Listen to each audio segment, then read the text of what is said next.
Ah, le dossier MDPH. Pour beaucoup, c'est synonyme de labyrinthe administratif, un vrai parcours du combattant.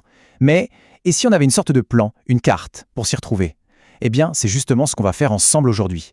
On va décortiquer tout ça pour transformer cette montagne en une série d'étapes claires et surtout réalisables pour 2025. Parcours du combattant. Cette expression, elle parle à énormément de monde, n'est-ce pas? On se sent vite submergé. Les formulaires, les délais qui s'allongent, les papiers à ne surtout pas oublier. On a vite l'impression de se heurter à un mur. Alors ce mur, aujourd'hui, on va le démonter, brique par brique. Alors, voilà notre plan de match. On va commencer par les bases. C'est quoi, au juste, la MDPH? Ensuite, le gros morceau. Comment on monte un dossier qui tient la route? Après ça, on verra la partie logistique, le dépôt, le suivi, puis comment on gère la décision, qu'elle soit bonne ou mauvaise. Et on terminera avec quelques astuces pour vraiment mettre toutes les chances de son côté. C'est parti. Allez, on attaque la première partie. Et c'est fondamental. Avant même de penser à remplir un formulaire, il faut comprendre à qui on parle. Qui est la MDPH? Qu'est-ce qu'elle attend exactement? C'est vraiment le point de départ pour ne pas se tromper de direction. C'est la porte d'entrée. Il n'y en a pas d'autre.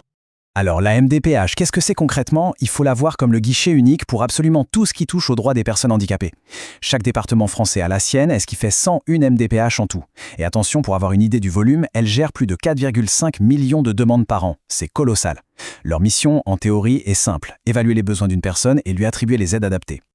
L'avantage de ce système, c'est que tout est centralisé. Avec un seul et même dossier, on peut demander plein de choses très différentes. Par exemple, l'AAH, c'est pour garantir un revenu minimum. La PCH, elle, va plutôt financer des aides très concrètes, comme une aide humaine ou du matériel adapté. Et puis il y a l'AEH pour les enfants, ou encore la RQTH, qui est super importante pour l'emploi. Tout part du même dossier.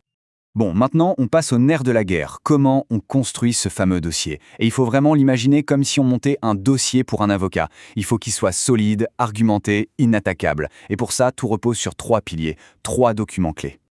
Les voici ces 3 piliers. D'abord, le formulaire CERFA. Bon, ça c'est l'administratif pur et dur, l'ossature du dossier. Ensuite, et c'est la pièce maîtresse, le certificat médical. C'est la caution scientifique, la preuve. Et enfin, le projet de vie. Attention, il est marqué comme facultatif, mais en réalité, il est crucial. C'est là que la personne peut s'exprimer, mettre des mots sur son vécu, raconter son histoire.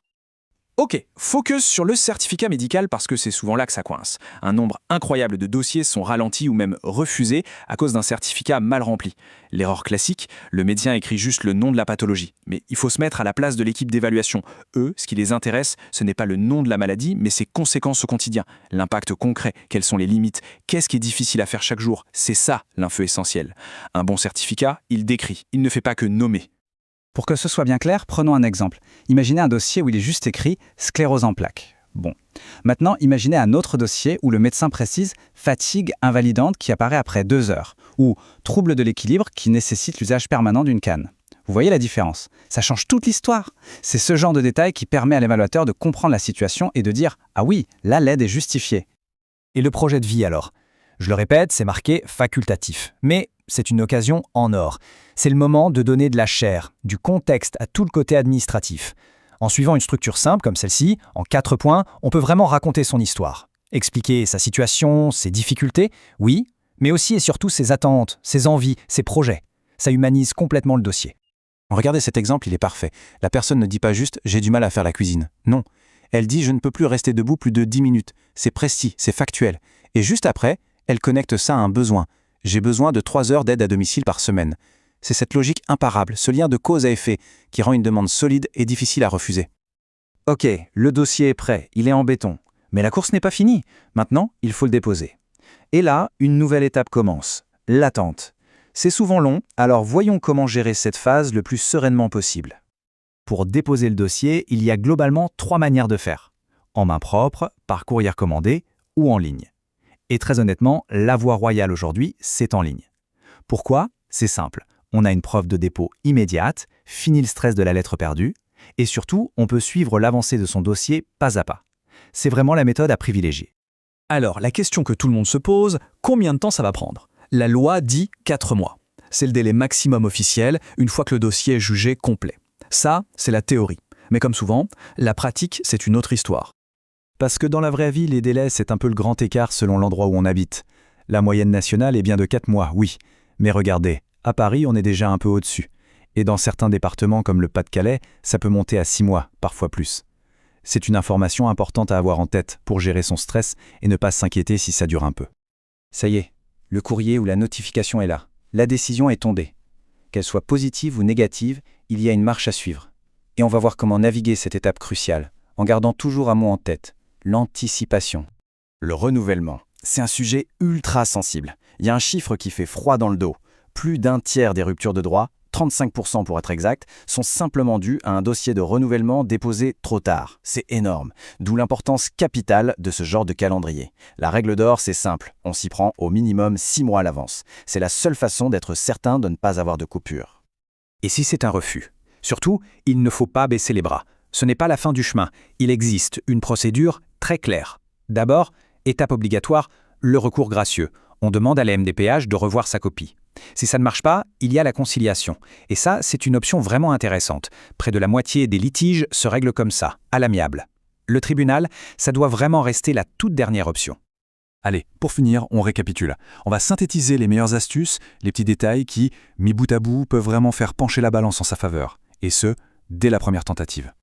Alors, qu'est-ce qui fait qu'un dossier sort du lot? Un certificat médical qui fait plus d'une page et qui est plein de détails sur le quotidien. Un projet de vie qui n'est pas un copier-coller, mais qui raconte une vraie histoire avec des exemples. Des courriers de soutien, que ce soit d'un patron, d'un aidant, d'un prof. Et bien sûr, des devis si on demande une aide financière. Chaque papier de ce type, c'est une preuve de plus qui bétonne le dossier. Et à l'inverse, attention au piège classique. Le premier, c'est de minimiser ses difficultés. Par pudeur, par fierté, on a tendance à le faire. Mais là, il ne faut pas.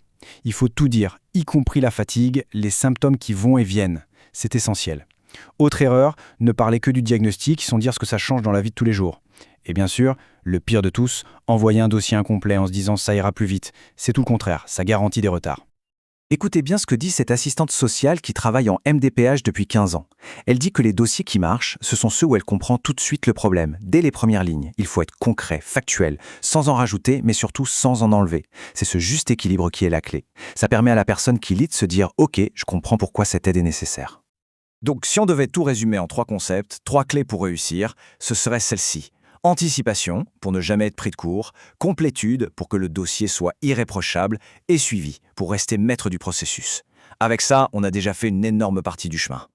Voilà, on arrive à la fin de ce décryptage. La grande question maintenant, ce n'est pas de se dire « il faut que je fasse tout ça d'un coup ». Non, c'est simplement de se demander quelle est la toute première petite étape. Est-ce que c'est de prendre ce fameux rendez-vous chez le médecin, ou peut-être juste d'ouvrir un document et de commencer à jeter quelques idées pour le projet de vie?